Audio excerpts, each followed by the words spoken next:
మనం టిట్కో ఇళ్ళు కట్టాం, రోడ్లు వేసాం, బిల్డింగ్లు కట్టాం, సాగునీరు తెచ్చాం.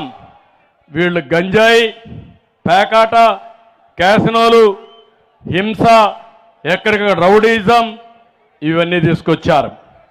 ఎప్పుడు కూడా గుడివాడ మంచికి మారు పేరు, చరిత్ర సృష్టించిన యుగ పురుషులు పుట్టిన ప్రాంతం ఇది. అలాంటి ప్రాంతంలో ఇలాంటి వ్యక్తులు వస్తే ఏ విధంగా ప్రజలు మనల్ని అర్థం చేసుకుంటారో గుర్తుపెట్టుకోవాలి. ఈ గుడివాడలో ఉండే ప్రజలందరికీ పిలిపిస్తున్నా, మీకు ప్రధాన సమస్య ఎమ్మెల్యేనే ఇక్కడ. అలాంటి ఎమ్మెల్యేని చిత్తుగా ఓడించి రాబోయే రోజుల్లో ఈ గుడివాడ ప్రక్షాళన చేసే బాధ్యత మీ పైన ఉందని చెప్పి నేను మీకు తెలియజేస్తున్నా. ఇక్కడే కొడాలి చెప్తున్నా, పిచ్చ ఆటలు వేయద్దు. నోరుందని పారేసుకోవద్దు. నీకు నోరుందని పారేసుకుంటే భవిష్యత్తులో జరిగే పరిణామాలు కూడా చాలా తీవ్రంగా ఉంటాయని హెచ్చరిస్తున్నా.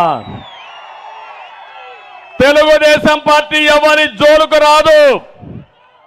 ప్రజాస్వామ్యాన్ని కాపాడాలన్నా,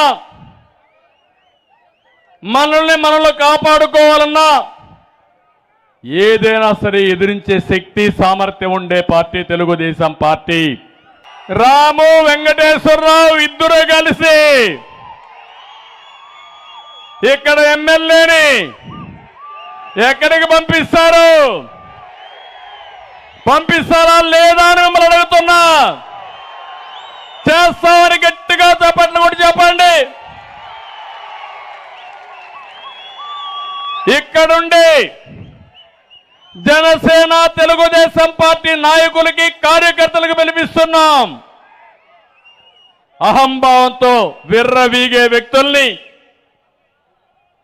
చిత్తుగా ఓడించడం కాదు, చరిత్రహీనులుగా కాలగర్భంలో కలిసిపోయేట్టుగా చేయాల్సిన బాధ్యత మీ అందరిపైన ఉందని చెప్పి నేను మీకు తెలియజేస్తున్నా.